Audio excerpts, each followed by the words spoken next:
Hey guys, welcome to this new story. Today, we look at the moon, not as the familiar sight we have taken for granted our whole lives, but as one of the most statistically strange objects in the entire solar system, and as a problem that planetary science has never cleanly solved. By every rule we use to understand how moons form, how planets collect them, and what kinds of objects end up orbiting what kinds of worlds, our moon should not be here. It is too big. It is too close. Its composition does not line up the way it should if it formed alongside Earth from the same material. Other rocky planets in our solar system either have no moons at all or tiny captured rocks that barely register. Earth has a moon so large, so perfectly placed, and so deeply connected to the conditions that made life possible here that some researchers, serious ones, working at serious institutions, have quietly said what most textbooks will not, that the moon is an anomaly that the current models of solar system formation struggle to account for. So, how did it actually get here? What does the leading theory really explain, and what does it leave out? Why does the moon's size, position, and chemistry keep producing numbers that feel just slightly too neat to be random? In this video, we walk through the full case, the science, the gaps, and the questions that keep some of the sharpest minds in planetary research. The moon sits about 384,000 kilometers from Earth. That number is easy to say and hard to truly picture. It is far enough that light, which moves at about 300,000 kilometers per second, still takes more than a second to travel between the two. It is far enough that every mission sent there has required days of travel.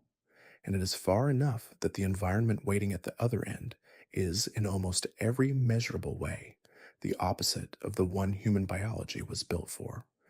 The surface of the moon is not simply empty or barren in the way a desert or a frozen plain might be. It is something more extreme than that. It is a place where the rules that govern life on Earth, atmospheric pressure, breathable air, a magnetic shield, a stable temperature range, a predictable rhythm of day and night, do not apply.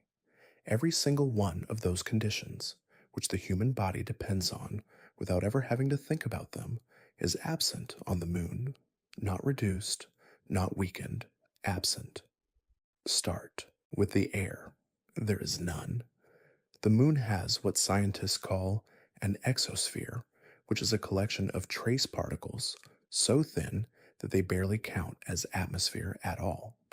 The pressure at the lunar surface is about 3 times 10 to the power of negative 15 bar. That is not a number that means much on its own, but for comparison, the pressure at Earth's surface is 1 bar. The moon's surface pressure is effectively 0. No gas surrounds the surface in any meaningful quantity. No molecules press against a habitat wall from the outside. Nothing cushions the environment from the hard conditions of open space. This matters to the body in ways that are not immediately obvious. On Earth, atmospheric pressure is not just what lets humans breathe. It is also what keeps the fluids and gases inside the body in a stable state. The pressure outside the body and the pressure inside it exist in a kind of agreement. They are not equal, but they are close enough that the body manages the difference without effort. Remove the outside pressure entirely, and that agreement collapses. Without a pressurized suit or habitat, the human body would not simply suffocate. The gases dissolved in the blood would begin to come out of solution, the same way bubbles form when a carbonated drink is opened.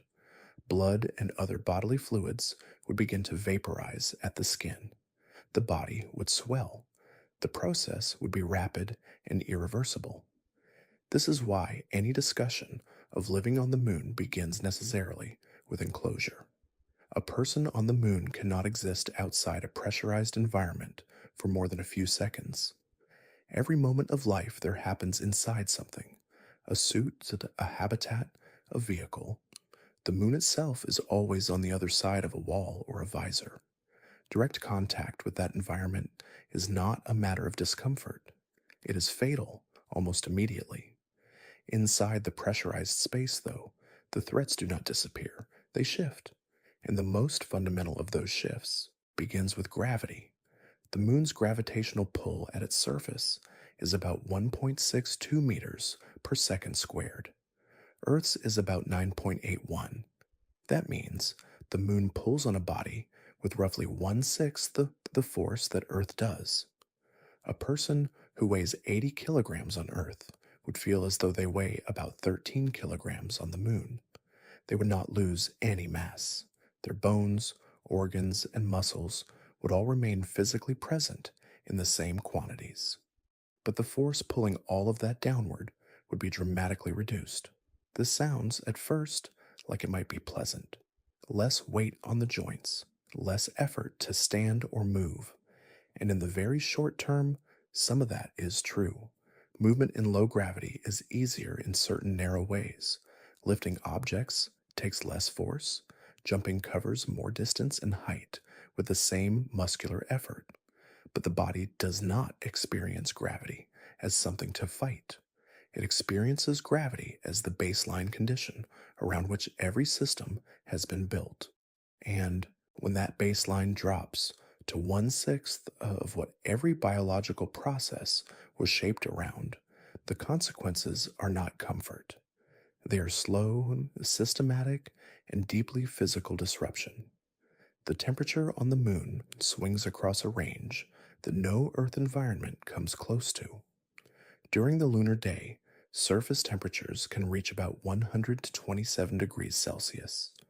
During the lunar night, they can fall to around negative 173 degrees Celsius. That is a swing of 300 degrees across a single cycle, and the lunar day is not the same length as an Earth day.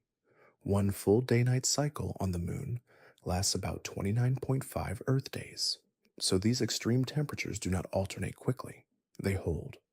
A period of intense solar heating lasts for roughly 2 Earth weeks, followed by roughly 2 Earth weeks of deep cold. The surface does not distribute or absorb heat the way Earth's surface does. On Earth, the atmosphere spreads solar energy across the planet. Winds carry warmth from warmer areas to cooler ones. Oceans absorb heat and release it slowly. The moon has none of these systems. Heat arrives from the sun and hits the surface directly. It absorbs into the top layer of regolith, the loose, powdery material that covers the lunar surface, but only a few centimeters deep. Below that, temperatures stabilize. Just a meter or two underground, the temperature holds at a relatively constant negative 20 degrees Celsius, regardless of what is happening at the surface. This fact matters for engineering future habitats, because the subsurface provides a buffer that the surface does not. The regolith itself is another defining feature of the lunar environment. It is not soil in any familiar sense. It is the product of billions of years of meteorite impacts, cosmic ray exposure, and solar wind bombardment grinding the lunar rock into a fine, sharp, glassy powder. The particles are tiny and they are jagged at a microscopic level. On Earth, minerals that spend time in wind or water develop smooth, rounded edges. On the moon, there is no water, no wind, and no weathering process to round those edges off. The particles stay sharp. They cling to surfaces because of electrostatic charge built up by solar radiation. They are abrasive in a way that no Earth material quite matches. For equipment, this is a serious engineering problem. For biology, it adds another layer of hazard. If regolith finds its way into a habitat through an airlock on a suit, it becomes a respiratory and surface threat that does not break down or wash away easily. The moon also lacks a global magnetic field. Earth has one, generated by the movement of liquid iron in its outer core. This field extends far out into space and acts as a shield, deflecting a large portion of the charged particles that stream out from the sun and from sources beyond the solar system. The moon has only weak, patchy remnant magnetic fields in certain regions of its crust. These are local and do not provide global protection. The surface of the moon is exposed to the solar wind continuously. It is exposed to solar particle events. sudden bursts of high energy particles from solar flares and coronal mass ejections. It is exposed to galactic cosmic rays, which are high energy particles that originate from beyond the solar system and are extremely difficult to block. On Earth, this radiation is largely handled before it ever reaches a person. The magnetic field deflects a large fraction of it. The atmosphere absorbs much of the rest. At the surface, radiation exposure is low enough that the body can repair the low level damage it causes without significant consequences over a normal lifetime. On the moon, neither of those protections exists. Radiation reaches the surface with far less interference. The total radiation dose a person would receive on the moon is estimated to be hundreds of times higher than what a person receives on Earth. Over months or years, this accumulates in ways that affect the body at the cellular level. The light on the moon is also notably different from light on Earth, though this is one of the less immediately obvious differences. Sunlight arrives at the lunar surface without being filtered by any atmosphere. On Earth, the atmosphere scatters blue light, which is why the sky appears blue and why sunlight at the surface has a slightly softer quality than raw solar output. On the moon, there is no scattering. The sun appears as a blindingly bright disk against a sky that is completely black, even during the day. Stars are visible at the same time as the sun because there is no atmospheric glow to wash them out. Shadows are absolute. Where the sun does not reach directly, there is total darkness with no diffuse light to soften it. The contrast between lit and unlit surfaces is extreme in a way that has no parallel on Earth. The floors of some craters near the lunar poles have not seen direct sunlight in billions of years. These are called permanently shadowed regions. Because the moon's axial tilt is very small, only about 1.5 degrees compared to Earth's 23.5 degrees. The sun never rises high enough above the horizon at the poles to illuminate these deep crater floors. Temperatures in these regions are among the coldest measured in the solar system, dropping to around negative 240 degrees Celsius. Water ice has been confirmed to exist in these regions, preserved because it has never been exposed to the heat that would sublimate it away. This ice is one of the most significant resources identified for future lunar habitation. Sound does not travel on the moon. This is a direct consequence of having no atmosphere. Sound is a pressure wave, and pressure waves require a medium, a gas, a liquid, or a solid, to move through. In a vacuum, there is no medium for sound to propagate through. The surface of the moon is effectively silent. An explosion on the lunar surface would produce no sound wave in the air because there is no air. Vibrations would travel through the ground as seismic waves, and an instrument pressed against the surface or against the ground could detect those. But in the open environment, no sound carries. Inside a pressurized habitat, sound behaves normally because the air inside transmits it. But step outside, and nothing, no footstep, no impact, no voice, produces a sound that travels through the surrounding space. The seismology of the moon is a field of study that has produced some surprising results. Instruments left by the Apollo missions detected what are called moonquakes. These are not like Earth earthquakes, which are caused primarily by the movement of tectonic plates. The moon does not have active plate tectonics. Moonquakes come from several sources. Some are caused by the thermal stress of the surface expanding and contracting through the extreme temperature swings of the lunar cycle. Some are caused by tidal forces from Earth, which pull on the moon's interior. Some are caused by meteorite impacts, and some come from deeper within the moon and are not yet fully explained. What is notable is that moonquakes tend to last much longer than earthquakes. On Earth, the crust is wet and fractured in ways that absorb seismic energy quickly. The lunar crust is dry and rigid, and seismic energy rings through it for extended periods. Some Apollo-era moonquakes rang for over an hour. This has implications for building structures on the surface, because those structures need to withstand not just a single sharp shock, but a prolonged vibration that dissipates slowly. The surface itself is not flat. It is heavily cratered from billions of years of impacts because the moon has no atmosphere to burn up incoming objects before they hit. On Earth, most small meteorites burn up during atmospheric entry. On the moon, everything that arrives hits the surface. Large craters are visible from Earth with the naked eye. Smaller craters and microcraters exist across essentially every exposed surface. The Maria, the large, dark, relatively flat plains visible on the moon's face, are ancient lava flows that filled older impact basins billions of years ago. The highlands are older still, more heavily cratered, and made of lighter colored rock. The terrain is not uniform, and any movement across the surface involves navigating ground that has been shaped by an uninterrupted history of bombardment. The dust again deserves attention. It was one of the more unexpected practical challenges of the Apollo missions. Astronauts found that the regolith stuck to everything: suit surfaces, equipment, visors. It was carried back into the lunar module on suits.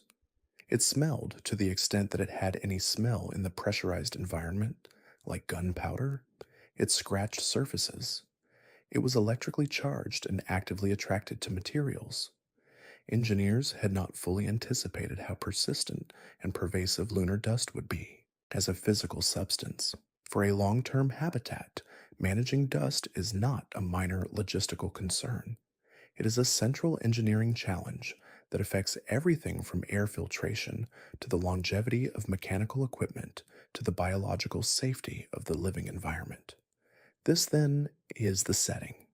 Not a place that is merely cold or remote or difficult, but a place where the foundational conditions that support life, pressure, temperature stability, radiation shielding, a breathable medium, gravitational constancy, are either absent or operating at extremes that have no natural equivalent on Earth.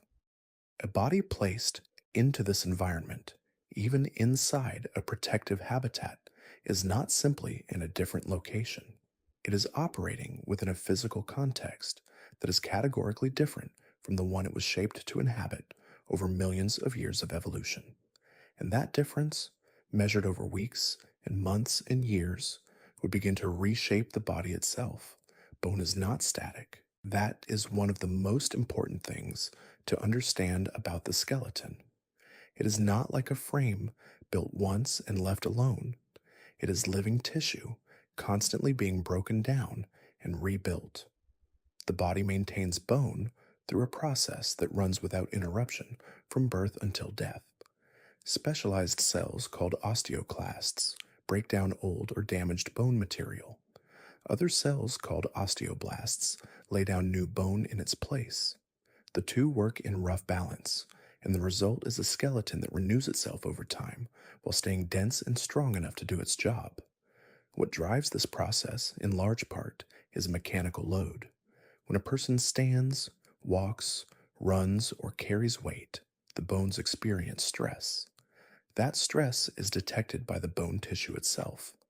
The body reads it as a signal that the skeleton needs to stay strong, and it responds by maintaining or increasing bone density in the areas being loaded. This is why weight-bearing exercise is consistently recommended for bone health. It is not just about muscles. The physical force transmitted through the skeleton during movement is one of the primary reasons the body continues to invest in keeping bone dense and structurally sound. On the moon, that signal drops sharply. The body still moves, muscles still contract. But with gravity at 1/6 of Earth's, the forces passing through the skeleton during normal movement are a fraction of what they would be on Earth. Standing on the moon, a person's bones bear only 1/6 of the load they would bear standing on Earth. Walking produces less impact. Every activity that would normally send mechanical stress through the leg bones, the spine, and the hips delivers a much weaker signal than the body is calibrated to expect. And when that signal weakens, the body begins to adjust. The osteoclasts keep breaking bone down. The osteoblasts slow their rebuilding work.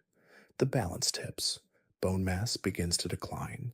This is not a theoretical prediction. It has been measured. In astronauts spending extended time in the microgravity of low Earth orbit aboard the International Space Station. In that environment, gravity is not truly absent.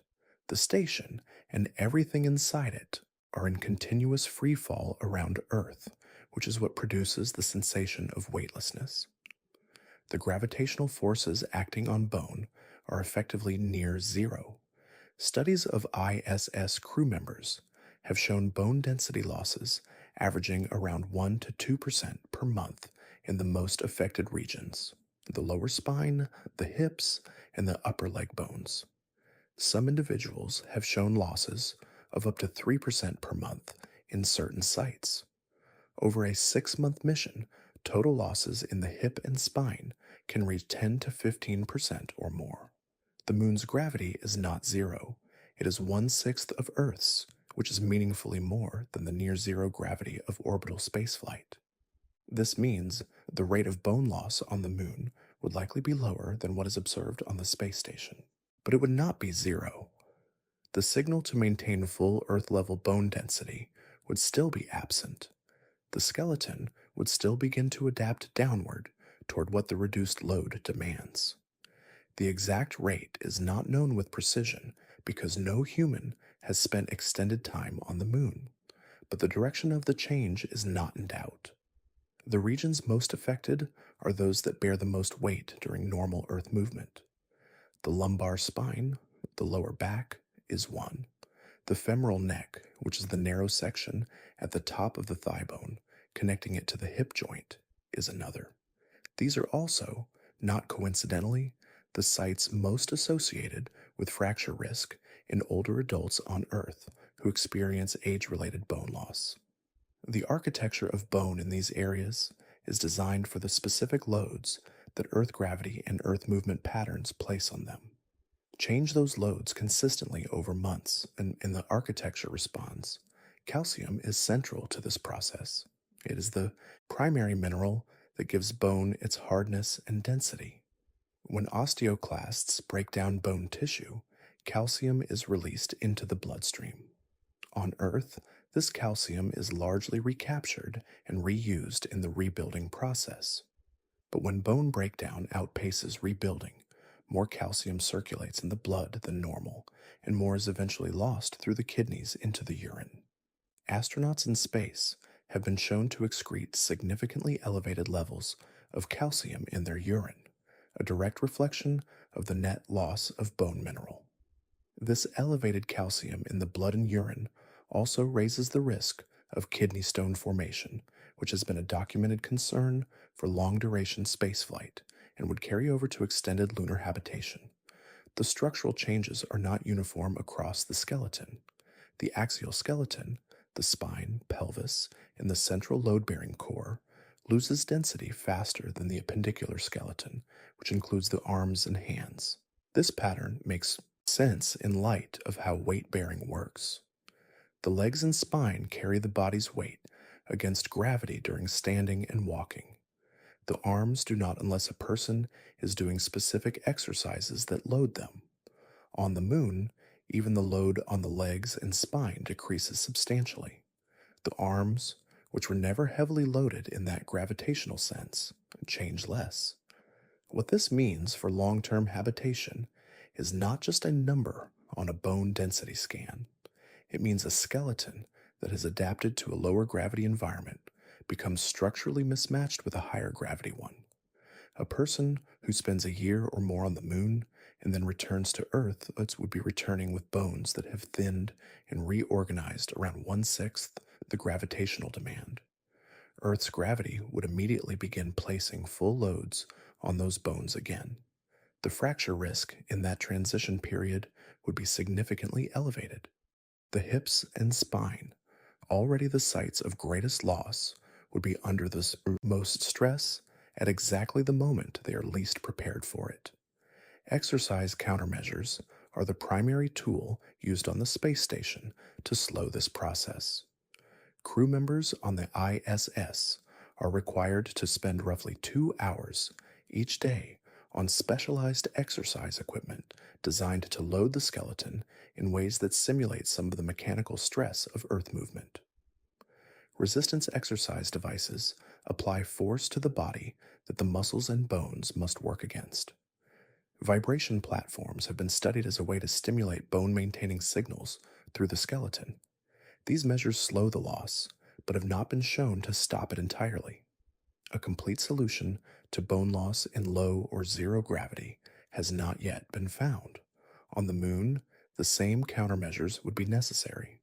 The lower gravity means the body could perform certain exercises with less effort, which could actually make it harder to load the skeleton sufficiently during workouts. To apply the same bone stimulating force that a squat produces on Earth, a person on the moon would need to either use resistance equipment to make up the difference or perform movements that generate enough muscular force to compensate for the reduced gravitational load. The engineering of that equipment and the discipline of maintaining daily exercise routines over months and years would be central to keeping the skeletal system functional. Muscle follows a similar logic to bone, but it responds faster. Where bone loss on the space station accumulates over weeks and months at a rate of 1 to 2% per month, muscle can begin to shrink within days of reduced use. The body treats muscle tissue as expensive. It costs energy to maintain. When the workload that justified that muscle mass drops away, the body begins to reduce it. This is not a malfunction. It is the body doing exactly what it was built to do, allocating resources based on demand. On the moon, demand drops, and the body responds accordingly. The muscles most affected are, again, the ones most directly involved in working against gravity on Earth. The large muscles of the legs, the quadriceps at the front of the thigh, the hamstrings at the back, the gluteal muscles of the hips, are among the first and most significantly affected. The muscles along the spine that hold the body upright also carry a heavy load on Earth and begin to lose mass when that load decreases. These are sometimes called postural muscles because their primary job is maintaining the body's position against the constant downward pull of Earth's gravity. On the moon, maintaining posture requires less force. The muscles that provide that force get a weaker signal to stay strong. In the environment of the International Space Station, where gravity is effectively absent, muscle loss has been measured at rates that outpace bone loss in terms of early speed. Studies have shown losses of muscle volume in the legs on the order of 6 to 17%, over missions lasting several months. Strength losses in certain muscle groups have been measured at up to 40% over long missions without adequate countermeasures. Muscle fiber composition also shifts. The proportion of slow twitch fibers, which are suited for sustained low-level effort like maintaining posture, decreases. Fast twitch fibers, used for short bursts of effort, are somewhat better preserved, though they are not immune. The result is a muscle system that has reorganized itself around a different kind of demand. On the moon, the rate of this change would be slower than in orbital weightlessness. For the same reason, bone loss would be slower. 1/6 gravity still provides some load. Muscles working in lunar gravity still receive some signal to maintain themselves. But the signal is weaker than on Earth, and over time the body would drift toward a new equilibrium, one calibrated for the moon rather than for Earth. The legs would become leaner. The postural muscles would thin. Movements that were once automatic and effortless on Earth would require more deliberate muscular effort so upon return, because the machinery for making them would have been reduced. Motor control changes alongside raw muscle mass. This is a distinction worth paying attention to. Even if a person could somehow maintain full muscle volume in low gravity through relentless exercise, the nervous system's patterns for controlling movement would still shift. Movement on Earth is deeply automatic. The nervous system has spent a lifetime learning exactly how much force to apply, in what direction, at what speed to produce a desired motion under Earth's specific gravitational conditions. Walking, for example, is not a consciously managed process, The brain issues a general intention, and the nervous system executes it through patterns that have been refined over years. Those patterns are built around one specific gravitational environment. On the moon, the same patterns do not produce the same results. A step that would carry a person forward, a normal distance on Earth, carries them much farther and higher on the moon. The timing of foot placement changes, the arc of movement changes, the body has to recalibrate. Apollo astronauts, who spent at most a few days on the lunar surface, described their movement as requiring constant attention and adjustment.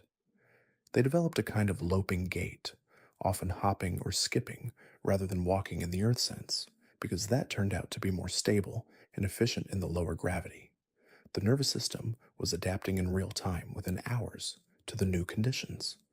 For someone living on the moon for months or years, that recalibration would go much deeper. The nervous system is plastic. It rewrites its movement patterns based on sustained experience. Over time, lunar movement would stop feeling effortful and would become the new automatic. The body would build a new library of motor patterns suited to 1/6 gravity.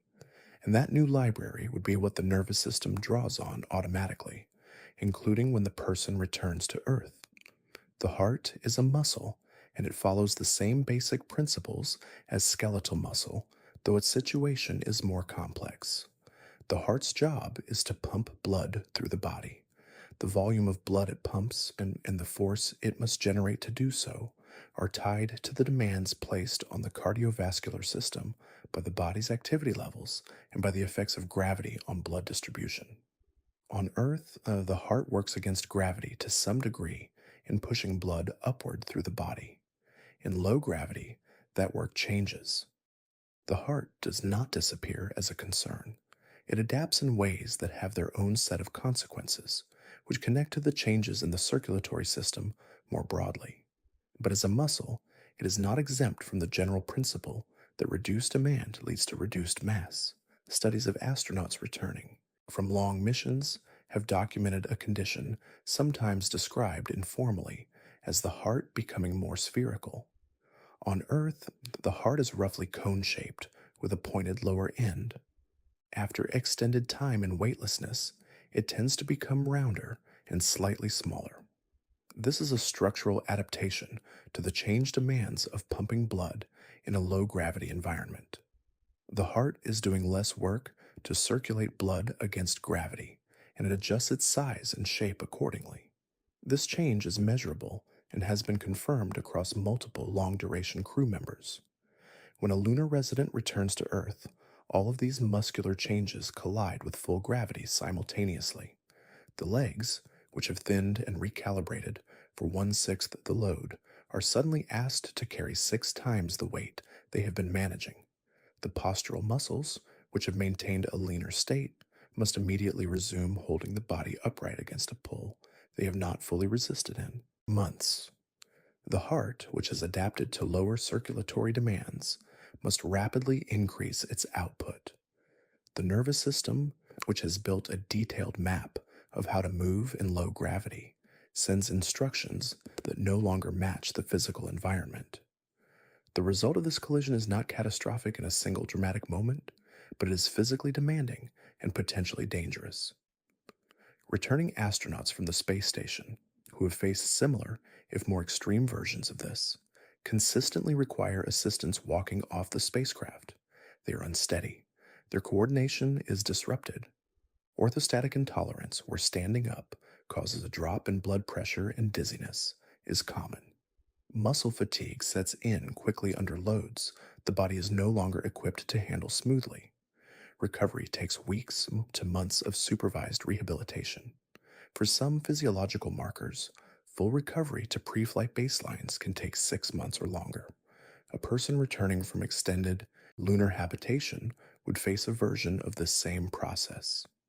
The degree would depend on how long they had been on the moon, how consistently they had maintained exercise routines, and how much their individual physiology had adapted. But the direction of the challenge is not negotiable.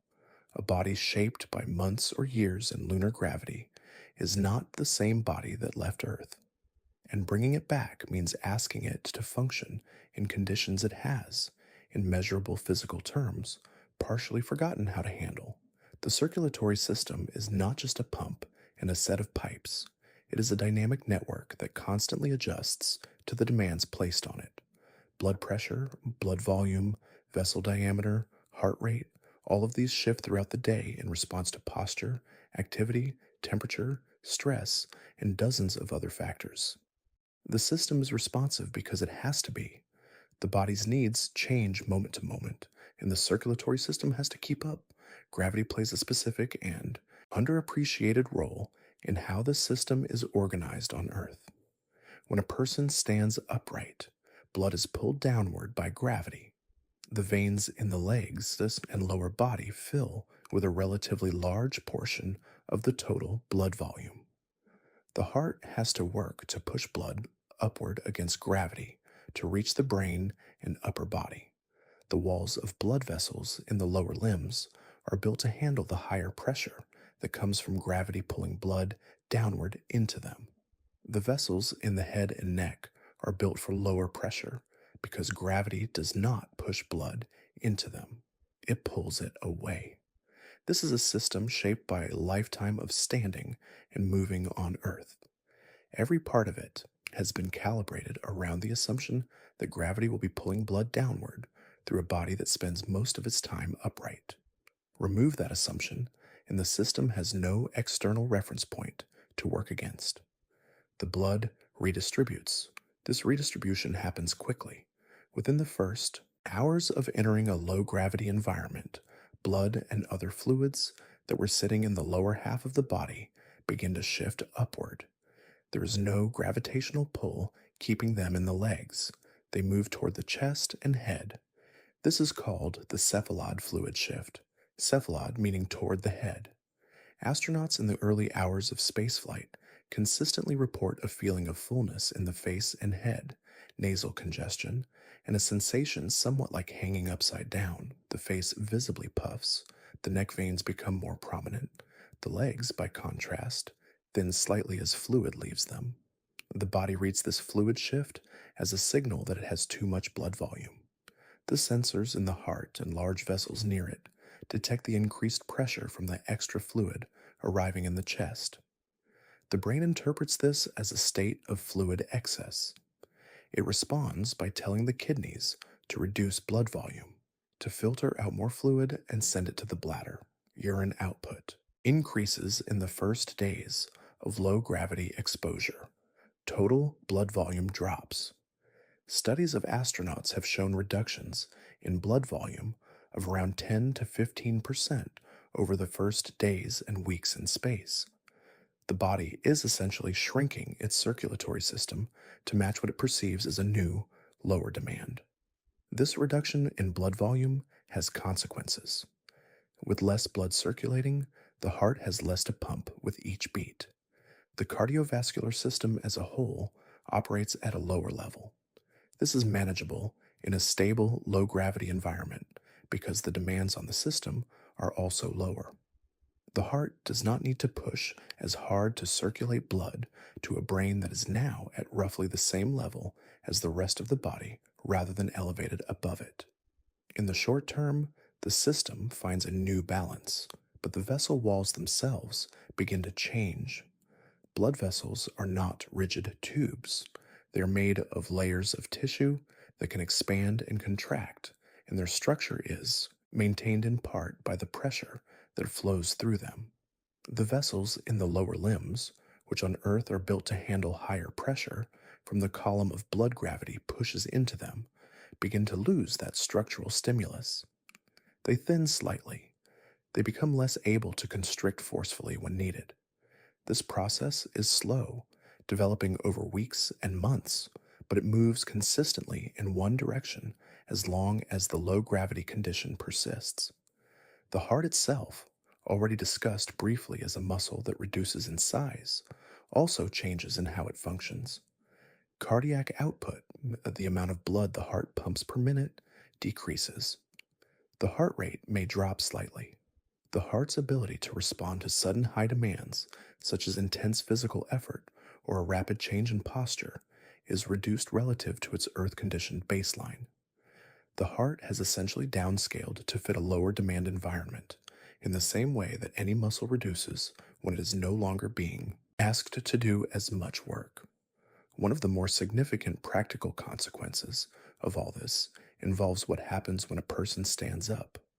On Earth, standing from a seated or lying position causes a momentary shift of blood downward into the legs. The body normally compensates for this within a second or two.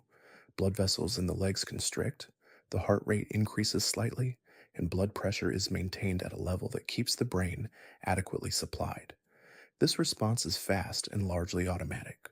Most people never notice it because the compensation happens before any symptoms develop. In a person whose circulatory system has adapted to low gravity, this compensatory response is weakened. The blood volume is lower than normal. The vessels in the legs have lost some of their ability to constrict quickly. The heart is smaller and less capable of rapidly increasing output. When that person stands up, the blood shifts downward as it always does under gravity, but the system cannot compensate as quickly or as effectively. Blood pressure in the brain drops. The result is dizziness, lightheadedness, and in some cases, a brief loss of consciousness. This condition is called orthostatic intolerance, and it is one of the most consistently documented problems in astronauts returning to full gravity after extended missions. On the Moon, the situation is somewhat different from orbital spaceflight because 1/6 gravity still pulls blood downward to some degree. The fluid shift toward the head would be less extreme than in true weightlessness. Blood would not redistribute quite as dramatically. The cardiovascular adaptations would likely be milder than those seen in space station crews, but they would still occur. The system would still adjust downward from its Earth baseline, and a return to Earth would still present the same basic challenge: a circulatory system that is scaled back trying to immediately handle the full demands of Earth's gravity. The walls of the larger vessels near the heart, the aorta, and the pulmonary vessels also show changes over time in low gravity conditions. They become stiffer. This stiffening is partly a consequence of reduced mechanical loading and partly a response to the changed pressure environment inside the chest during the fluid shift. Arterial stiffness is associated on Earth with increased cardiovascular risk, and while the mechanisms in low gravity are not identical to age-related arterial stiffening, the structural change itself is a concern for long-term health. Taken together, the cardiovascular changes that would develop during extended lunar habitation represent a system that has reorganized itself efficiently around a new environment, but has done so in ways that make it less capable of handling the old one. The heart is smaller, the blood volume is lower, the vessels are less responsive, the compensatory reflexes are slower. None of these changes are irreversible in the early stages. Most astronauts recover cardiovascular function within weeks to months of returning to Earth with appropriate rehabilitation.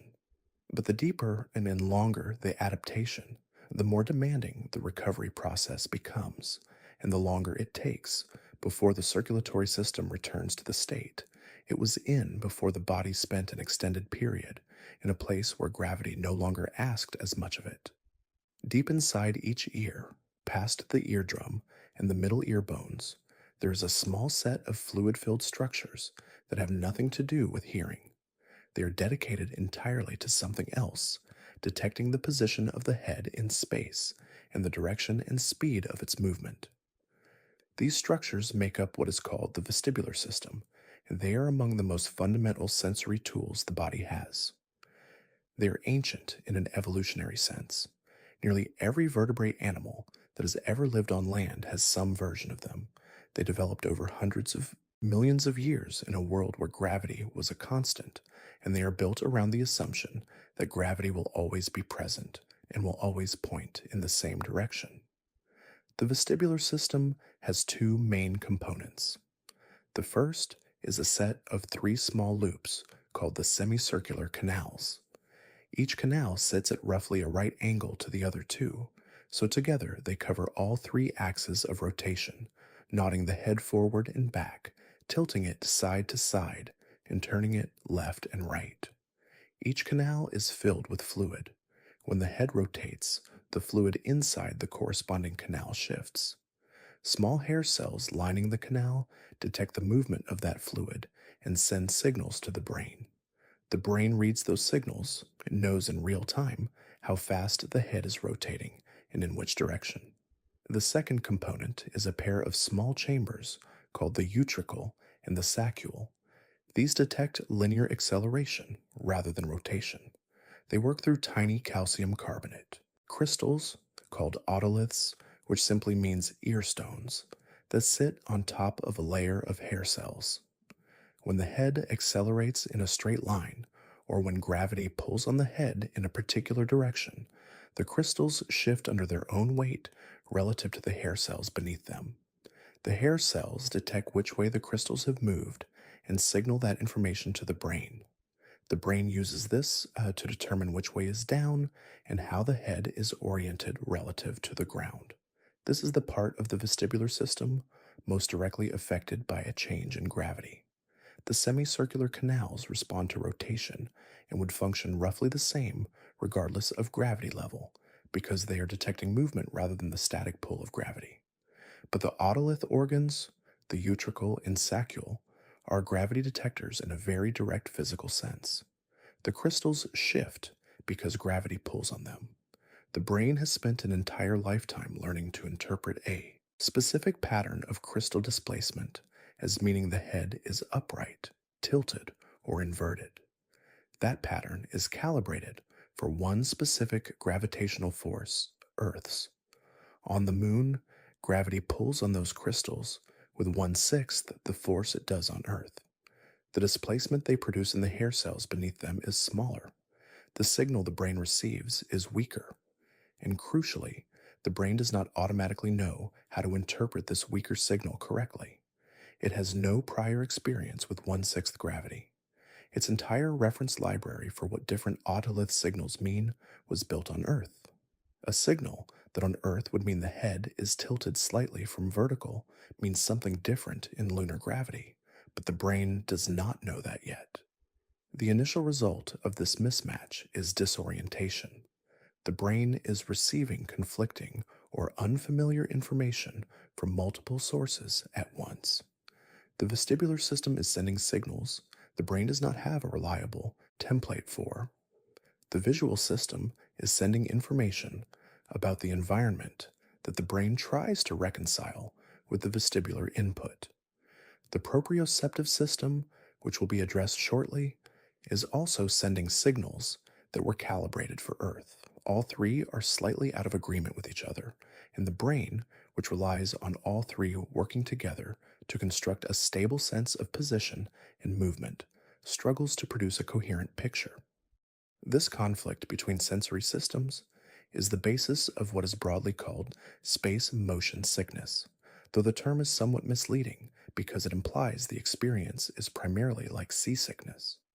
The experience varies considerably between individuals. Some people are barely affected, others experience significant nausea, disorientation, and difficulty concentrating for days. The underlying mechanism is not fully understood, but the leading explanation centers on the mismatch between what the vestibular system is reporting and what the visual system and the rest of the body expect to experience during movement. The brain, confronted with sensory information that does not fit any pattern it has previously learned, produces a state of unease and in many cases activates the body's nausea response. In true weightlessness, the environment of the space station, the otolith organs are effectively unstimulated by gravity because the entire system is in free fall. The crystals do not settle in any particular direction because there is no net gravitational force acting on them relative to the rest of the body. The hair cells receive little to no gravitational signal. The brain, over the course of days, learns to treat the vestibular system's gravitational channel as essentially silent and relies more heavily on visual information to determine orientation. This adaptation takes time but is relatively well documented In space station crews, the moon presents a different version of the same challenge. Gravity is not absent, it is reduced. The otolith organs are still being stimulated. The crystals still shift, but they shift less than they would on Earth, and the pattern of their movement during various head positions and movements is different from anything the brain has learned to interpret. This is arguably a more complex adaptation problem than true weightlessness. In weightlessness, the brain can learn to ignore the gravity sensing channel almost entirely. In lunar gravity, it cannot ignore the channel. It is still receiving real signals, but it must learn to reinterpret those signals from scratch, building a new calibration for what different otolith inputs mean in terms of actual head orientation and movement. The time it would take for this relearning is not precisely known for the specific case of 1/6 gravity. Studies of adaptation in space have generally focused on weightlessness rather than partial gravity. What is known is that the brain is capable of this kind of recalibration. It has demonstrated this in astronauts, in people who experience inner ear damage, and in laboratory experiments involving altered gravity environments. The brain is not fixed in its interpretations. It updates its models based on experience, but the updating process takes time, during which orientation and balance are unreliable and movement requires more conscious attention than it normally would. Proprioception is the body's internal sense of its own position. It is not one of the 5 classic senses, but it is arguably just as important for moment to moment function. It is produced by sensors distributed throughout the muscles, tendons, and joints. These sensors detect stretch, compression, and force. They tell the brain where each part of the body is and what it is doing without the person needing to look. A person can touch their finger to their nose with their eyes closed because proprioception tells the brain where the hand is, where the arm is, and where the face is. A person can walk without looking at their feet because proprioception tracks each step and feeds that information back to the motor system continuously. Like the vestibular otolith system, proprioception is calibrated for Earth gravity. The sensors in the muscles and joints are constantly measuring forces and positions in a context where the body has a specific weight pressing down on the joints, where the muscles must generate specific amounts of force to hold the body upright and move it, and where the ground pushes back against the feet with a force equal to the body's weight. All of these force patterns are familiar to the proprioceptive system. The brain has learned over a lifetime what proprioceptive signals correspond to standing, walking, reaching, crouching, and every other movement pattern. In lunar gravity, those force patterns change. The body presses down on the joints with 1/6 the force. The muscles generate different amounts of force to produce the same movements. The ground pushes back with less force against the feet. The proprioceptive sensors send signals that fall outside the familiar range. The brain must again update its interpretation of what these signals mean in terms of actual position and movement. And until that updating is complete, the precision of movement is reduced. A person reaching for an object may misjudge the force needed and overshoot. A person taking a step may push off harder than necessary and rise higher than intended. Fine motor control, the ability to make small, precise adjustments, is particularly affected because it relies most heavily on the continuous proprioceptive feedback loop. Apollo astronauts reported exactly these kinds of coordination challenges during their brief surface stays. Moving carefully and slowly was a deliberate choice, in part because moving quickly produced results that were hard to control. The lower gravity meant that any push or jump sent the body upward more than expected. Stopping a movement required anticipating the different forces involved. The suits added mass and reduced sensory feedback from the hands and feet, compounding the problem. But even setting the suits aside, the underlying proprioceptive and vestibular disorientation was a real factor in how they moved. For a person living on the moon over months, the brain would eventually recalibrate. The vestibular system's interpretation of lunar gravity would settle into a new normal. The proprioceptive system would build a new library of force patterns corresponding to movement in one-sixth gravity. The sense of balance and spatial orientation would stabilize. Movement would become fluid and automatic again, but automatic in a lunar context. The brain would have written a new operating manual for a different gravitational world. What happens then, when that person returns to Earth, is a mirror image of the initial adaptation problem. The newly recalibrated vestibular system encounters a gravitational signal 6 times stronger than what it has been calibrated for. The otolith crystals are pulled with far more force than the brain now expects. The proprioceptive system receives force signals from the joints and muscles that are far outside the range it has recently been working with. The brain, which just finished building a model suited for the moon, is now flooded with sensory information that does not fit that model. Returning astronauts from the space station, whose vestibular and proprioceptive systems, adapted to weightlessness, consistently show significant balance difficulties in the days after landing. They need support to stand and walk. They sway and stumble. Their ability to maintain balance with their eyes closed, which depends entirely on vestibular and proprioceptive input without visual correction, is measurably impaired. Tests of postural stability show clear deficits that gradually recover over days to weeks.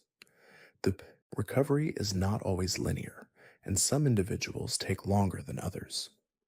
A person returning from extended lunar habitation would experience a version of this, modified by the fact that their adaptation was to partial rather than zero gravity.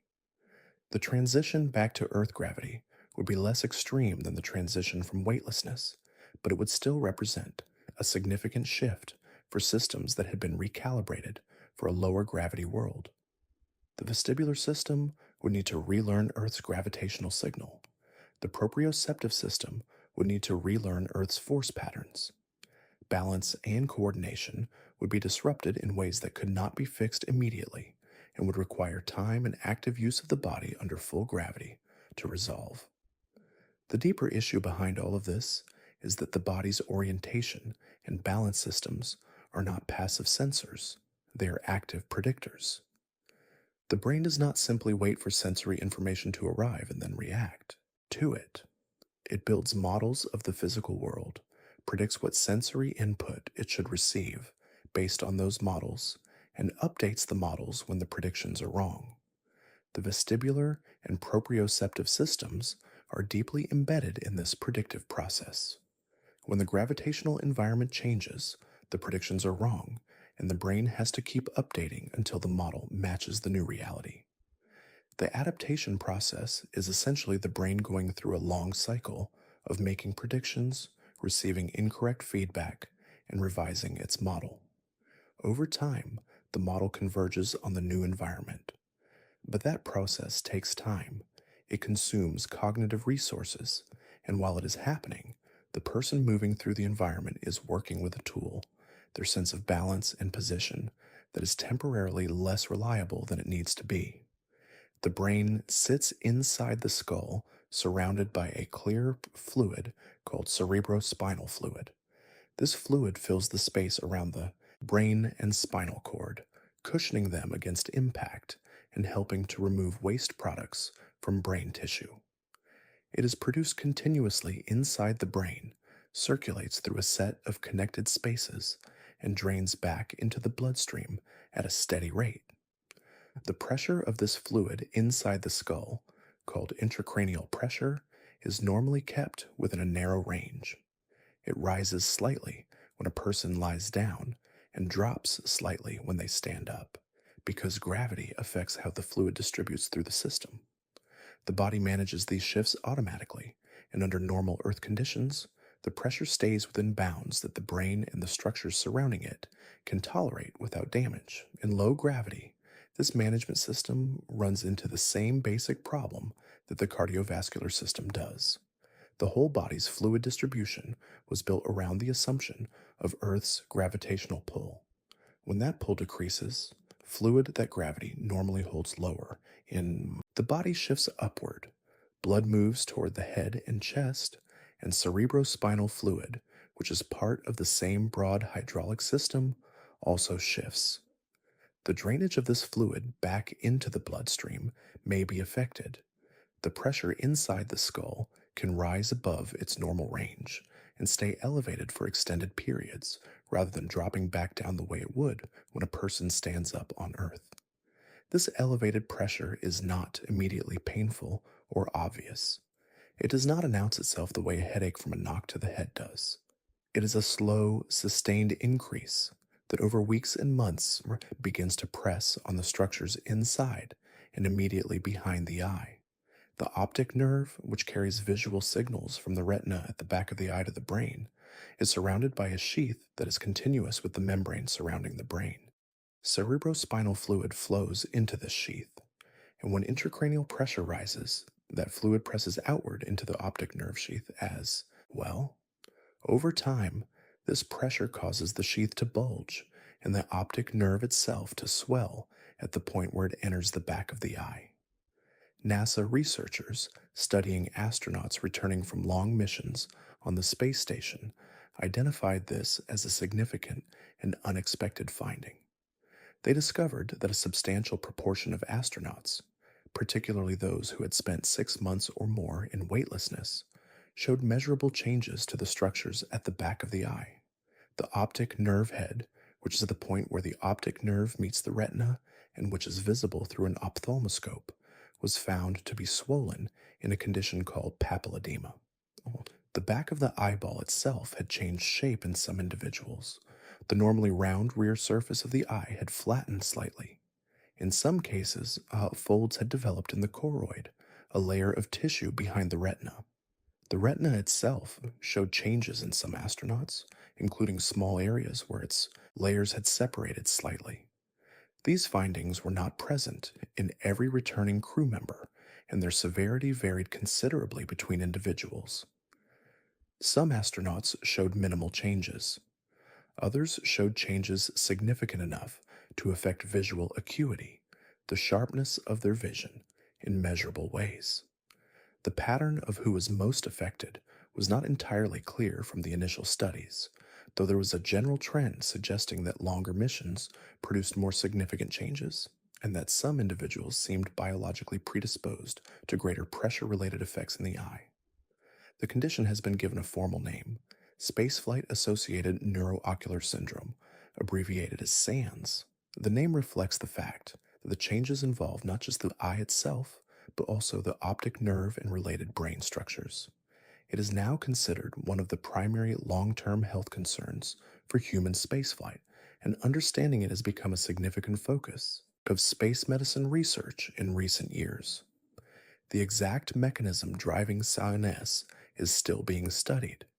The leading hypothesis centers on the cephalad fluid shift and its effect on intracranial pressure, but the picture is more complicated than a simple pressure increase. Some researchers have noted that cerebrospinal fluid pressure measured in returning astronauts has not always been dramatically elevated, which suggests that additional factors beyond simple pressure may be involved. So the geometry of the fluid spaces around the optic nerve, the compliance of the tissues involved, and individual differences in anatomy may all play roles. There is also the possibility that the fluid shift itself, independent of pressure changes, alters the biochemical environment around the optic nerve in ways that contribute to the structural changes. What is clear is that the eye is being physically reshaped by the conditions of long-duration low-gravity habitation. The back of the eye is flattening. The optic nerve is swelling. These are not functional changes in the sense of the eye learning to see differently. They're structural changes, alterations to the physical form of the tissues involved, and structural changes to the optical system of the eye have direct consequences for vision because the eye's ability to focus light precisely onto the retina depends on the geometry of its components being within certain specific parameters. When the rear surface of the eye flattens, the focal length of the eye changes. Light that should focus precisely on the retina may instead focus slightly in front of or behind it. The result is a shift in the eye's refractive state, the way it bends light to form a focused image.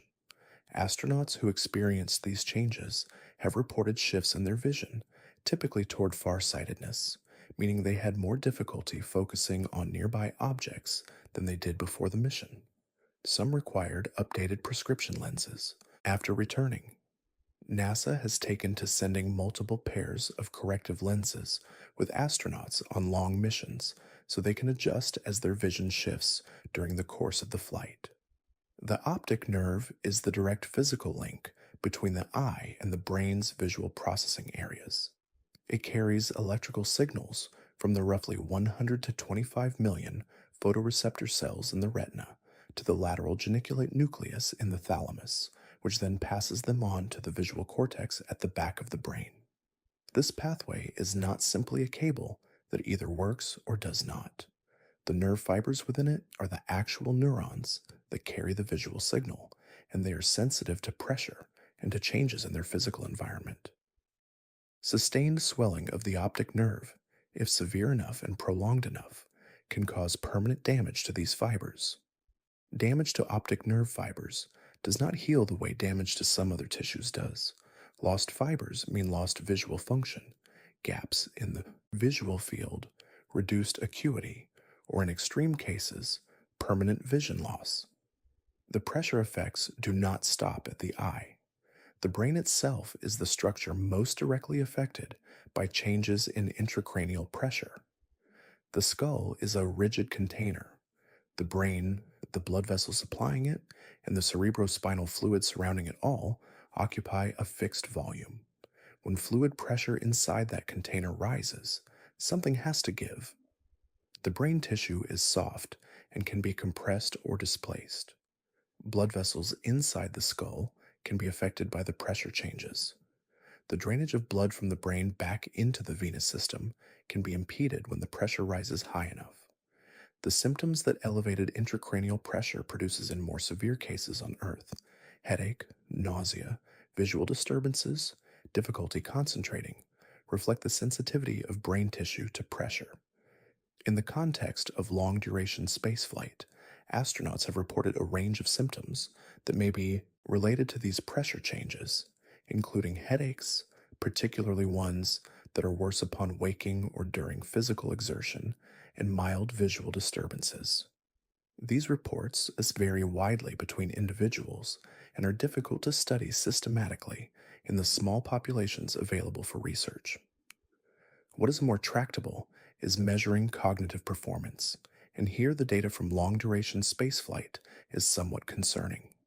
Studies using standardized tests of memory, attention, processing speed, and problem-solving ability have found measurable decrements in some cognitive domains in astronauts after long missions. These are not dramatic losses. They are shifts in performance on carefully designed tests that are sensitive enough to detect subtle changes. The affected areas tend to include spatial reasoning, the ability to mentally manipulate objects and navigate environments, and aspects of attention and processing speed. The structural brain changes that accompany long-duration spaceflight have been investigated using brain imaging.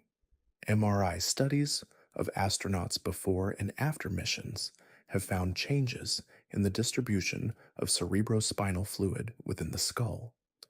The fluid spaces at the top of the brain, areas called the sulci, which are the grooves between the folds of the brain's surface, show a reduction in fluid volume, while the fluid spaces lower in the brain and around the brainstem show increases. This is consistent with a redistribution driven by the cephalad fluid shift. The brain tissue itself appears to shift slightly upward within the skull, moving in the direction the fluid has moved. Some studies have also found changes in the white matter of the brain, the regions made up of the long fiber connections between different brain areas, after long missions. White matter changes can reflect alterations in how nerve signals travel between brain regions.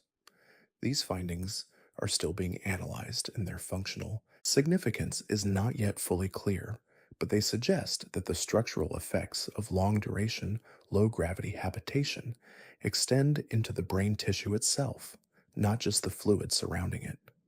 The combination of pressure changes, fluid redistribution, optic nerve swelling, and potential white matter changes adds up to a picture of a nervous system that is being physically altered by the conditions of living in low gravity. The eye and the brain are not sealed off from the forces acting on the rest of the body.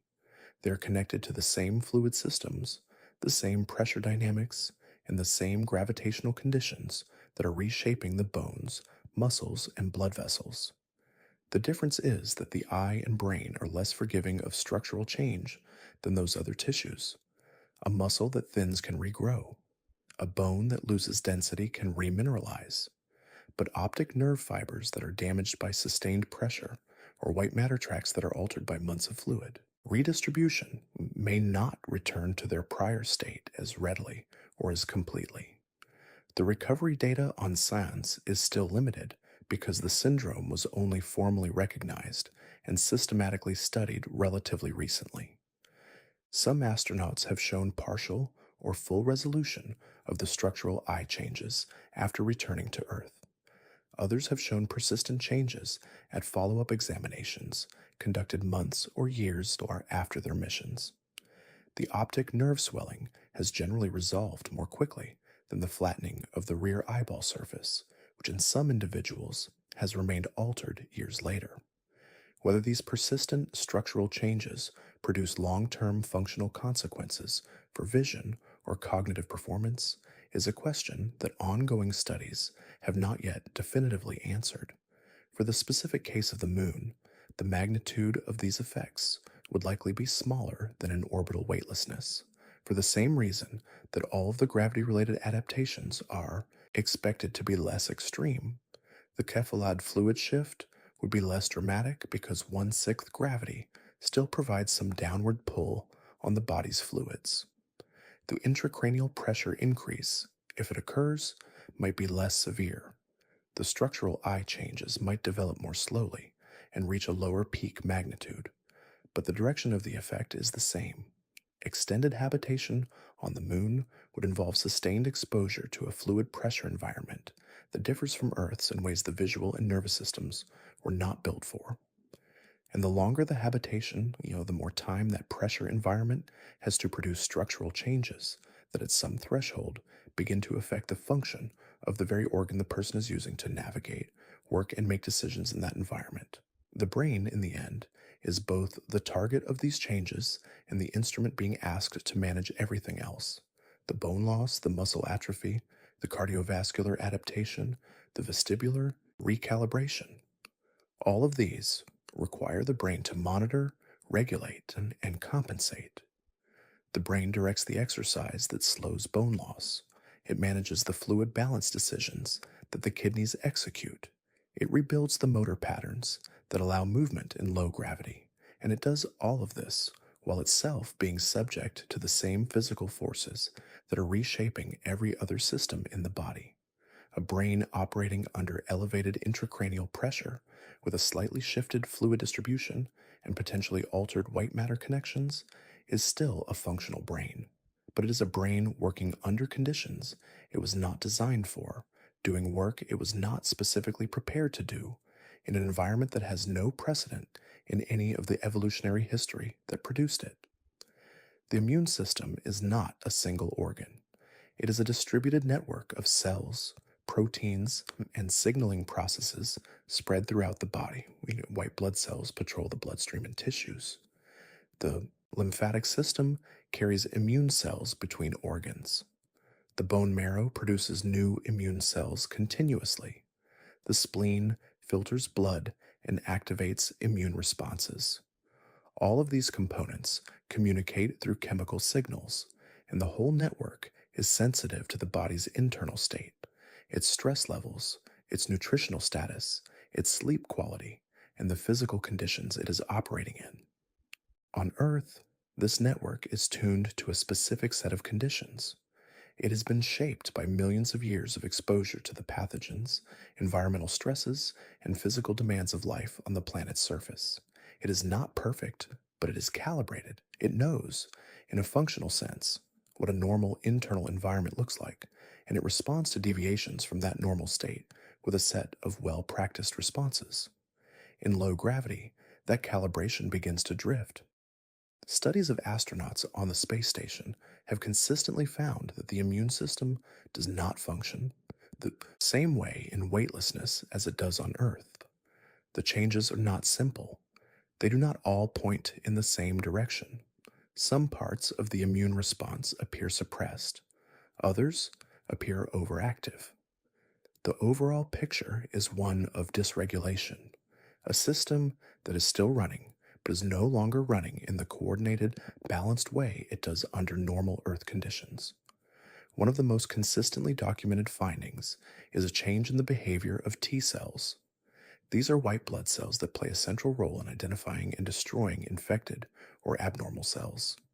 In space, T cells show reduced ability to activate and multiply in response to a stimulus. When researchers take blood samples from astronauts during missions and expose those samples to substances that would normally trigger a strong T cell response, the response is weaker than it would be in samples taken before flight. The T cells are present. They are not absent from the blood, but their ability to mount a response is blunted. Natural killer cells, another type of immune cell that targets virus infected and cancerous cells without needing prior exposure to a specific pathogen, also show altered function in low gravity conditions. Their activity levels change. The balance between different types of immune cells shifts in ways that would not be expected in a healthy, resting individual on Earth. The bone marrow, which produces all blood cells, including immune cells, appears to alter its output patterns in response to the changed physical environment. One of the more striking findings from long duration spaceflight research is the reactivation of latent viruses. Several viruses are capable of lying dormant inside human cells for years or decades after an initial infection. The herpes family of viruses is the best known example. Varicella zoster virus, which causes chickenpox in initial infection and can cause shingles if it reactivates later in life, stays dormant in nerve tissue after the initial illness. Epstein-Barr virus, which causes mononucleosis, remains in certain immune cells indefinitely after infection. Cytomegalovirus behaves similarly. In healthy people on Earth, these dormant viruses are held in check by the immune system. T cells and other immune components monitor the cells harboring these viruses and suppress any attempt at reactivation. In astronauts on long missions, these viruses have been found to reactivate at significantly elevated rates compared to ground-based controls. Viral particles shed from reactivated herpes viruses have been detected in saliva and urine samples from a large proportion of astronauts during and after missions. In most cases, the reactivation did not produce obvious symptoms. The astronauts did not develop shingles or other active infections. But the presence of viral shedding is a direct indicator that the immune surveillance that normally keeps these viruses suppressed had weakened. The viruses sensed a reduction in immune pressure and began replicating. This finding has practical implications for long-duration habitation on the Moon. A small crew living in an enclosed habitat for months would be carrying these dormant viruses collectively.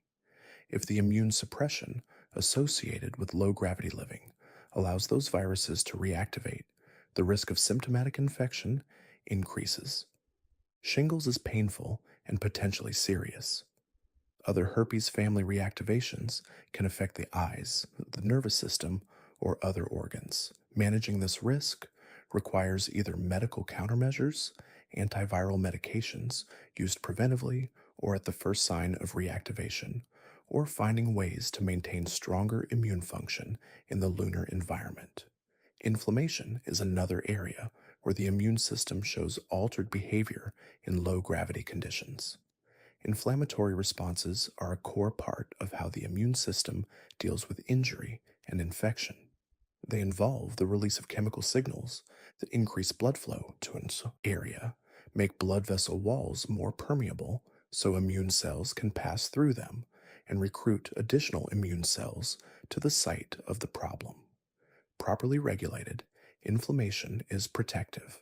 It contains and eliminates threats. But inflammation that runs without adequate regulation causes damage to the body's own tissues. Markers of systemic inflammation, chemical signals in the blood that indicate the body is in a low level inflammatory state, have been found to be elevated in astronauts during and after missions. The body appears to run in a slightly more inflamed state in low gravity conditions. The reasons for this are not entirely clear, but contributing factors likely include the physical stress of the changed environment, disrupted sleep, radiation exposure, and the altered immune cell behavior described above. Chronic low level inflammation is associated on Earth with a range of long term health problems, including cardiovascular disease, metabolic disruption, and accelerated tissue aging. At the cellular level, the stress of living in low gravity extends beyond the immune system. Cells in many tissues show altered gene expression in space, the pattern of which genes are turned on or off changes in response to the changed physical environment. Some of these changes affect how cells handle oxidative stress. Oxidative stress is the damage caused by reactive oxygen molecules produced during normal cellular metabolism. On Earth, cells have well developed systems for neutralizing these molecules before they damage proteins, fats, and DNA. In low gravity conditions, the balance between oxidative stress production and the cell's ability to neutralize it appears to shift, with some studies finding increased markers of oxidative damage in astronauts during flight. DNA repair mechanisms are also affected. Cells continuously repair small amounts of DNA damage caused by normal metabolic processes and environmental exposures. In low gravity conditions, combined with increased radiation exposure, the rate of DNA damage increases, while the efficiency of repair processes may be somewhat reduced. The accumulation of unrepaired or imperfectly repaired DNA damage over months and years has long term implications for cell function and for the risk of abnormal cell growth. The immune and cellular changes described here do not individually represent immediate catastrophic threats to health. An astronaut on the space station does not typically become severely ill from immune suppression during the mission. The changes are measurable, but the body continues to function. What they represent, in the context of long term lunar habitation, is a slow accumulation of biological stress across multiple systems simultaneously. The immune system is less well regulated. Dormant viruses are more likely to reactivate. Inflammation runs at a slightly elevated level. Cells are under more oxidative stress. DNA repair is slightly less efficient. None of these changes in isolation is disabling.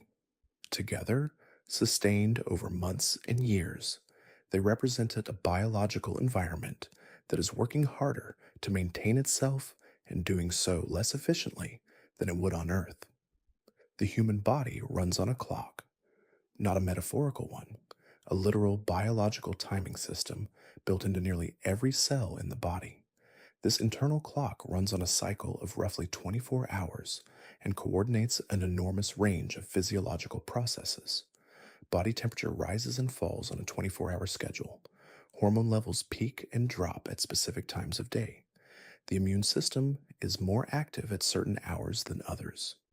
Digestion, cell repair, memory consolidation, and dozens of other processes are all timed to run at particular points in the daily cycle. This system is called the circadian rhythm, from the Latin words meaning approximately a day. The clock that drives this rhythm is located in a small region of the brain called the suprachiasmatic nucleus. It sits just above the point where the optic nerves from both eyes cross, and this position is not coincidental. The primary input that keeps the biological clock synchronized with the outside world is light. Specifically, it is the changing pattern of light and darkness over the course of a day. Light-sensitive cells in the retina that are distinct from the rod and cone cells used for vision detect the brightness and, importantly, the blue content of ambient light.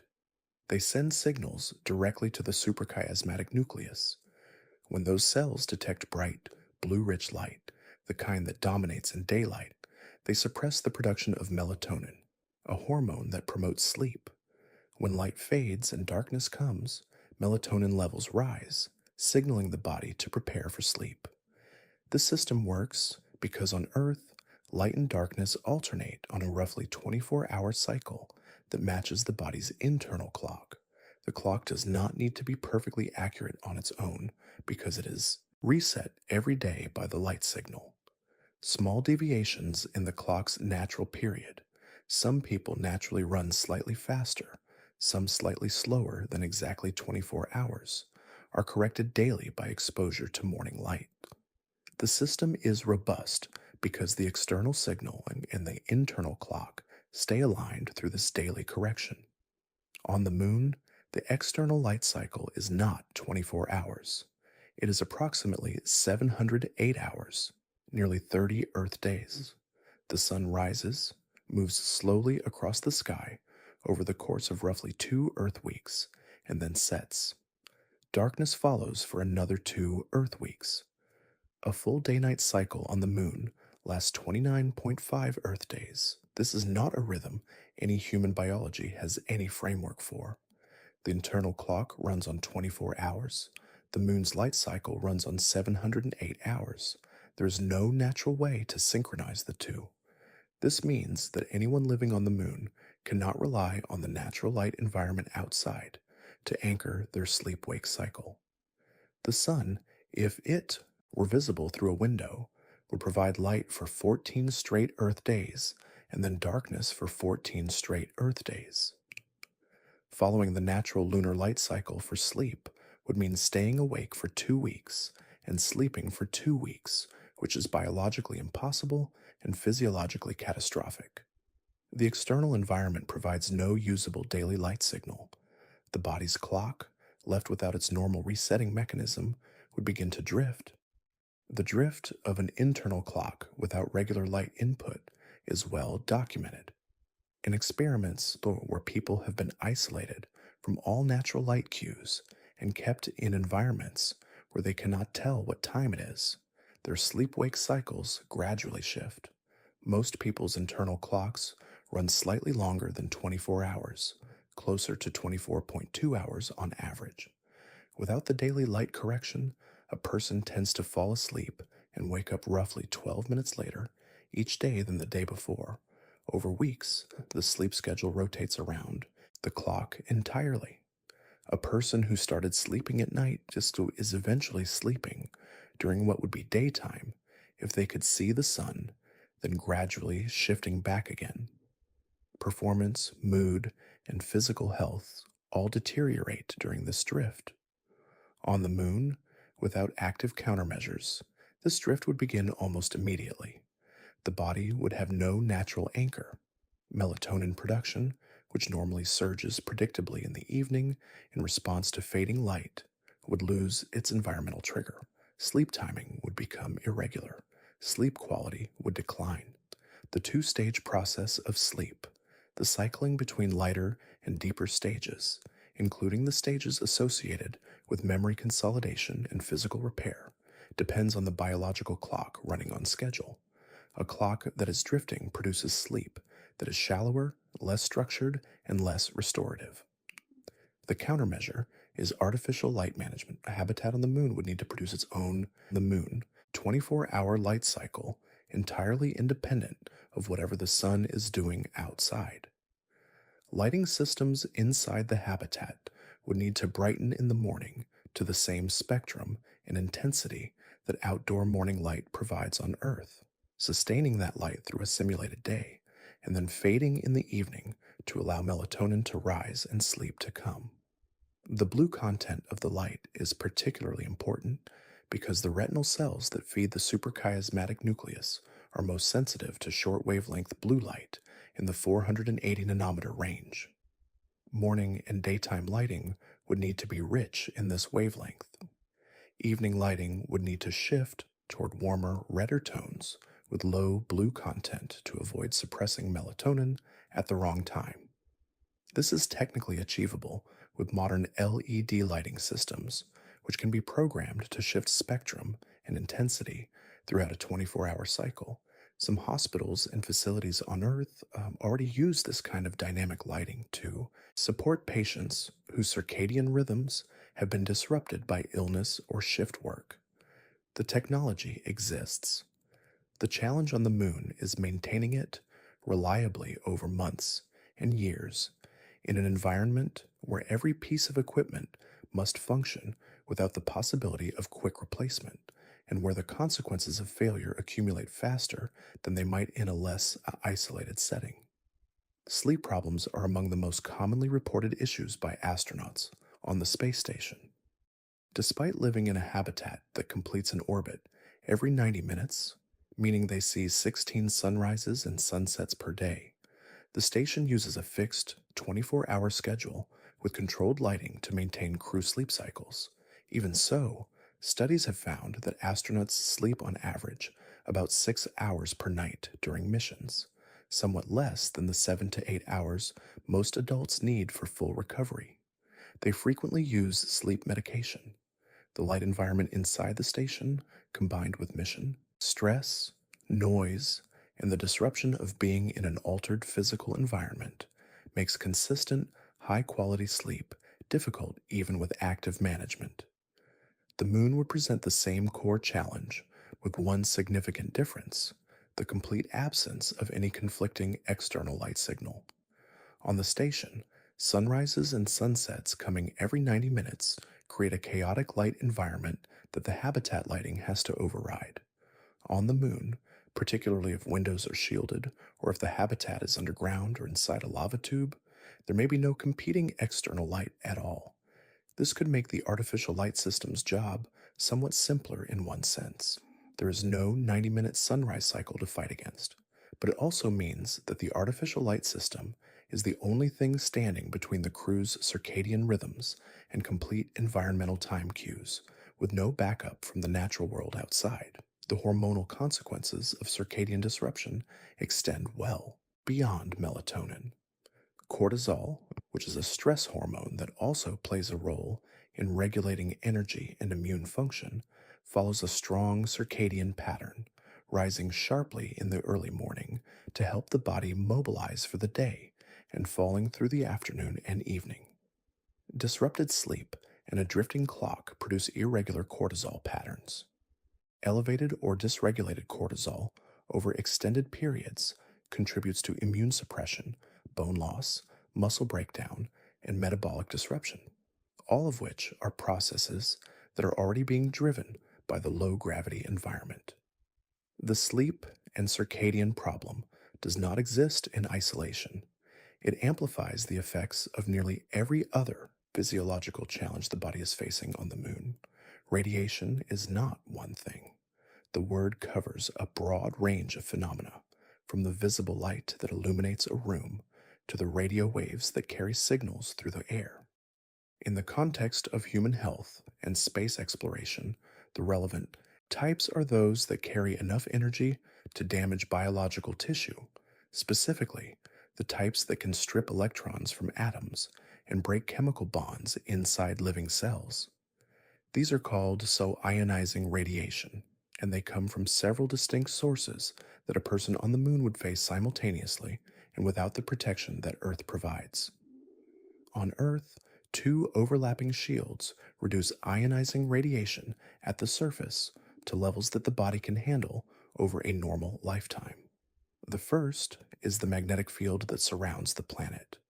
This field, generated deep in Earth's interior, extends far out into space and deflects a large fraction of the charged particles streaming in from the sun and from sources beyond the solar system.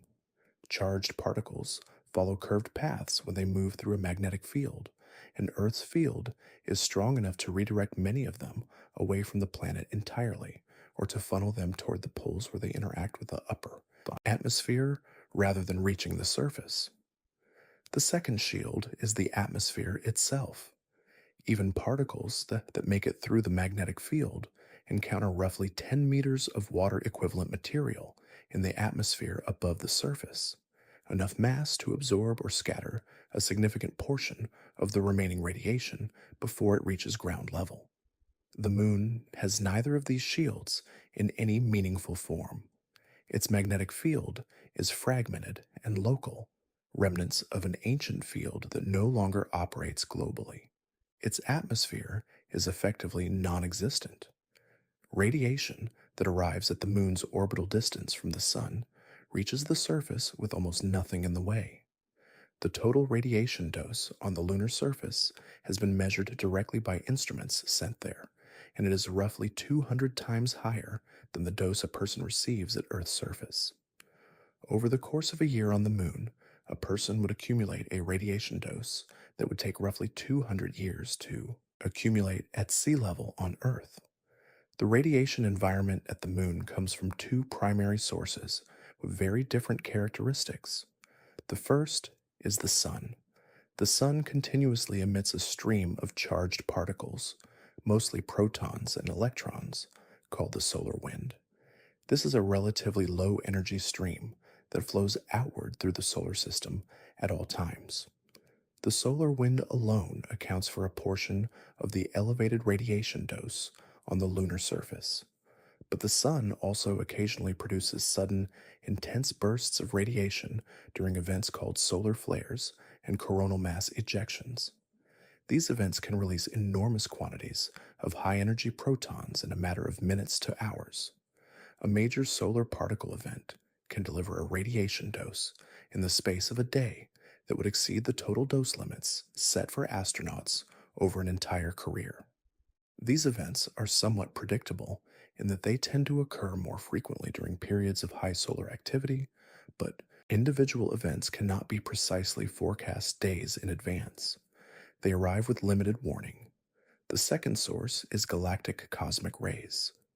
These are high energy particles, primarily protons, and the nuclei of heavier elements, that originate from sources outside the solar system. Supernova explosions and other violent astrophysical events accelerate these particles to speeds approaching that of light. They arrive at the solar system from all directions continuously. Galactic cosmic rays are significantly more energetic than solar particles, and their energy makes them extremely difficult to block. A proton traveling at a significant fraction of the speed of light carries enough energy to pass through meters of solid shielding material. Adding more shielding helps to a point, but very thick shielding actually creates a secondary problem. When high-energy cosmic ray particles hit dense shielding material, they can produce showers of secondary particles that add to the dose rather than reducing it. There is no simple engineering solution that eliminates galactic cosmic ray exposure entirely. When ionizing radiation passes through biological tissue, it deposits energy along its path. This energy disrupts chemical bonds. In most cases, the molecules affected are not critical. The damage is repaired, or the affected molecules are replaced. But when the affected molecule is DNA, the consequences can be more serious. DNA damage from radiation comes in several forms. Single-strand breaks, where one side of the DNA double helix is cut, are relatively easily repaired by the cell's repair machinery. Double-strand breaks, where both sides of the helix are cut simultaneously, are harder to repair correctly. If the repair is imperfect, the result is a mutation, a permanent change to the genetic sequence. Mutations in certain genes that regulate cell growth and division can over time contribute to cancer, the cancer risk from the radiation environment on the moon is real and has been a central concern in planning for long-duration lunar missions. NASA and other space agencies have established career radiation dose limits for astronauts based on estimates of the increased lifetime cancer risk those doses represent. Current limits are set to keep the excess lifetime cancer risk below a threshold of about 3% above background. A year on the lunar surface, with no additional shielding beyond what a basic habitat might provide, would approach or exceed these limits for many individuals depending on solar activity during the period. The risk is not uniform across the body. Tissues with rapidly dividing cells are more sensitive to radiation damage because dividing cells are more vulnerable to the effects of DNA breaks. The bone marrow, which produces blood cells continuously, is one of the most sensitive tissues. The lining of the digestive tract, which also replaces itself rapidly, is another. The lens of the eye is sensitive to radiation in ways that can produce cataracts over time. The brain, despite being composed largely of non dividing cells, is not exempt. There is growing evidence that high energy cosmic ray particles produce unique patterns of damage in brain tissue that differ from the effects of lower energy radiation types. Research using animal models, particularly rodents exposed to simulated galactic cosmic ray radiation in laboratory settings, has produced findings that have raised concern about neurological effects. Rodents exposed to doses and particle types representative of the galactic cosmic ray environment have shown measurable changes in cognitive performance, specifically in tasks requiring memory, learning, and spatial navigation. They have shown increased anxiety like behaviors. Brain tissue analysis has found evidence of inflammation, oxidative damage, and structural changes in the neurons of the prefrontal cortex and hippocampus, regions involved in decision making, memory formation, and spatial reasoning. These are exactly the cognitive functions that would be most critical for a crew member living and working on the moon. The translation of rodent findings to human risk is not straightforward, and researchers are appropriately careful about drawing direct conclusions. But the mechanisms of radiation damage to neurons are not species specific in any fundamental way. High energy particles damage DNA and cellular structures in human neurons through the same physical processes they use in rodent neurons. The concern is real enough that neurological assessment has become a standard part of astronaut health monitoring, and post mission cognitive testing is now routine for long duration crew members. Shielding strategies for a lunar habitat center on using available materials to reduce exposure as much as practically possible. The regolith covering the lunar surface, despite its other challenges, is a useful shielding material. Piling several meters of regolith over a habitat structure would significantly reduce the dose from solar particle events and would provide meaningful reduction in galactic cosmic ray flux, though not elimination. Building habitats inside existing lava tubes, natural underground tunnels formed by ancient volcanic activity, has been proposed as a way to use the rock of the moon itself as shielding. A lava tube with several meters of rock overhead would reduce the radiation environment to levels closer to what is experienced on Earth's surface, though still not identical.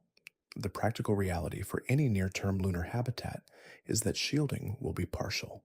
The first structures built there will not have meters of regolith piled over them immediately. Crews working on the surface during extravehicular activities will have only the protection of their suits, which provide minimal shielding against high-energy cosmic rays. Dedicated storm shelters, small, heavily shielded spaces where the crew can take cover during solar particle events, are considered essential for any long-duration lunar mission, but they address only the acute solar event risk, not the continuous background of galactic cosmic rays. The body accumulates radiation dose every hour spent on or near the lunar surface, regardless of what the sun is doing. A body that has lived on the moon for a year is not the same body that left Earth. This is not a figure of speech. The changes are physical, measurable, and spread across nearly every system. The bones have lost density in the spine and hips. The muscles of the legs and lower back are leaner than they were. The heart is slightly smaller and pumps a lower volume of blood per beat. The blood itself is reduced in total volume. The vessels in the lower limbs have thinned and lost some of their ability to constrict quickly. The eyes may have changed shape at the back. The brain has redistributed its fluid and may show altered white matter structure. The vestibular system has rewritten its interpretation of what gravity feels like. The immune system runs in a state of mild dysregulation. The circadian clock has been maintained only through artificial means and may have drifted in subtle ways despite best efforts. All of these changes happened gradually, each one accumulating slowly, while the others were accumulating alongside it. No single day on the moon produced a dramatic transformation, but a year of small, consistent biological adjustments in response to a consistent set of conditions: low gravity, elevated radiation, altered pressure, artificial light, confined space, adds up to a body that has reorganized itself around those conditions. It has done what bodies always do: it has adapted, and the adaptation, which was functionally appropriate for the moon, becomes a liability the moment the person steps back into a gravitational field 6 times stronger. The first minutes and hours after returning to Earth are the most acute phase of that collision. The cardiovascular system takes the first and hardest hit. Blood that had redistributed toward the upper body in low gravity is now pulled sharply downward into the legs by full Earth gravity. The heart, which is reduced in size and output, must suddenly pump harder and faster to maintain adequate blood pressure in the brain. The vessels in the legs, which have lost some of their capacity to constrict and push blood back upward, cannot fully compensate. Blood pressure in the brain drops. The returning person feels dizzy, lightheaded, and in some cases, loses consciousness briefly if not supported. This response, orthostatic intolerance, is well documented in astronauts returning from the space station and is considered one of the most immediate medical concerns of re-entry into full gravity. Returning crew members are routinely assisted off the spacecraft. They do not walk unassisted onto a tarmac and wave to cameras the way early mission footage might suggest was routine.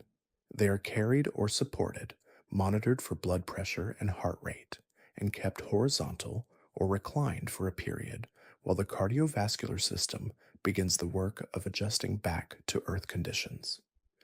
For a person returning from the moon, where the gravity was 1/6 rather than 0, meaning the cardiovascular adaptation was somewhat less extreme, the acute response might be less severe than an orbital mission returnee's, but the same basic physiology applies. The skeleton begins receiving the signals it needs to rebuild almost immediately upon return to Earth. Full gravity pressing down through the body during standing and walking sends the mechanical load signals through the bones that drive the bone rebuilding cells back into higher activity. The balance between breakdown and rebuilding begins to shift back toward rebuilding. But this process is slow. Bone is not rebuilt quickly. Studies of astronauts recovering from long missions show that bone density recovery in the most affected regions, the lumbar spine and femoral neck, can take months to years to return to pre-flight levels, and in some cases does not return fully even after extended recovery periods and rehabilitation. The longer the mission, the more density was lost, and the longer and less complete the recovery tends to be. The muscles respond faster than bone. Muscle tissue begins to regrow relatively quickly once the body is back in full gravity and moving through normal Earth activities. But the initial period is physically challenging. Muscles that have thinned are being asked to carry a body that now weighs 6 times what it did during every moment of the past year.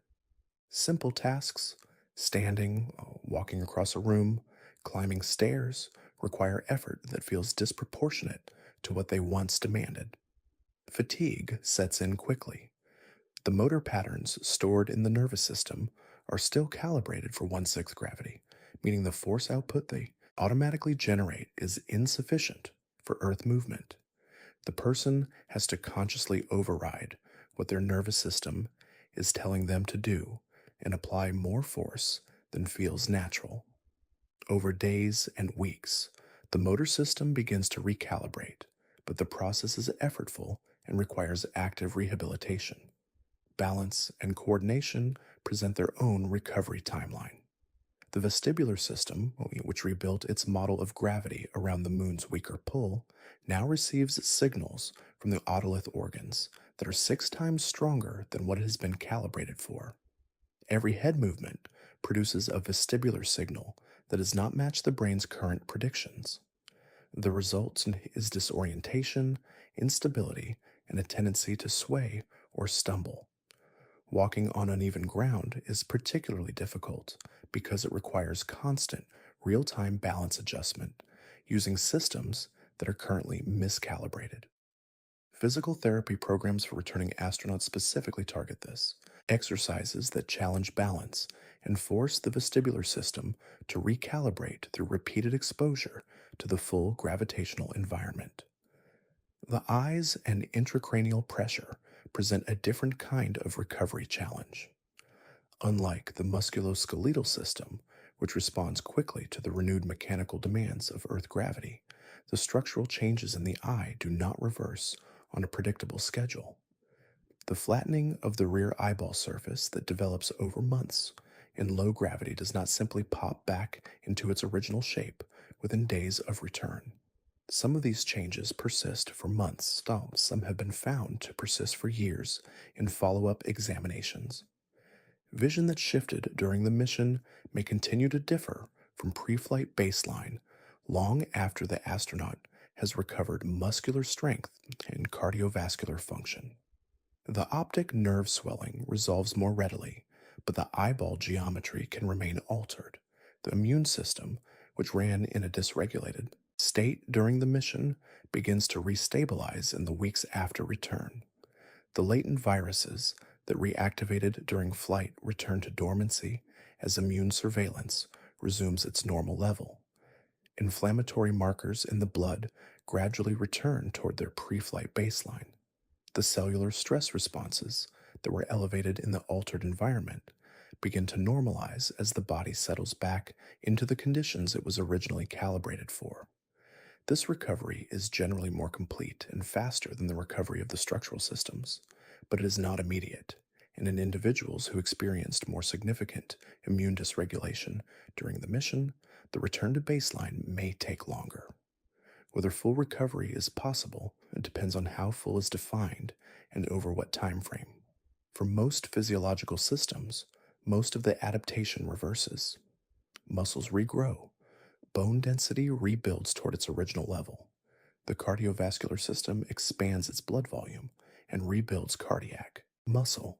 Motor patterns are relearned. Balance stabilizes. For a mission lasting months, most studies suggest that the majority of measured changes return to within normal range within 6 to 12 months of rehabilitation. For missions lasting years, which future lunar habitation would involve, the recovery data is sparse because no human has yet spent years in a low gravity environment and then returned. The extrapolation from existing data suggests that longer missions would produce deeper adaptations that require longer and potentially less complete recovery. The areas of greatest concern for permanence are the structural ones: the eye, the bone at the most vulnerable sites, and potentially the white matter of the brain. These are tissues where the body's repair capacity is either slower or more limited. An optic nerve that sustains pressure damage over years may not fully recover function. Bone that never fully remineralizes after a long mission leaves the person with permanently elevated fracture risk in later life. White matter changes whose functional consequences are not yet fully understood may represent a long-term shift in how the brain connects and communicates internally. There's also the question of age. The physiological changes caused by long-term, low-gravity living share significant overlap with the changes that occur naturally with aging on Earth. Bone loss, muscle thinning, cardiovascular deconditioning, vestibular decline, cognitive slowing, these are all part of normal aging. A person who spends years on the moon and returns with these systems in a reduced state is effectively returning with a body that has aged faster in those specific domains than it would have on Earth. The recovery process is not simply reversing the mission's effects. It is also working against the background of whatever natural aging has occurred in the meantime. An astronaut who returns at 45 after years on the moon may find that some of the systems most affected by the mission are also the ones with the least remaining biological reserve to fund the recovery. The body's capacity to adapt is genuinely remarkable. It is the reason humans have been able to live and work in low Earth orbit for extended periods and return with functioning physiology. It is the reason the Apollo astronauts walked on the moon and came home. But adaptation is not the same as immunity to consequence. The body does not adapt without cost. Every structural and functional change made in response to the lunar environment is a change made away from the Earth calibrated baseline that the body was built for.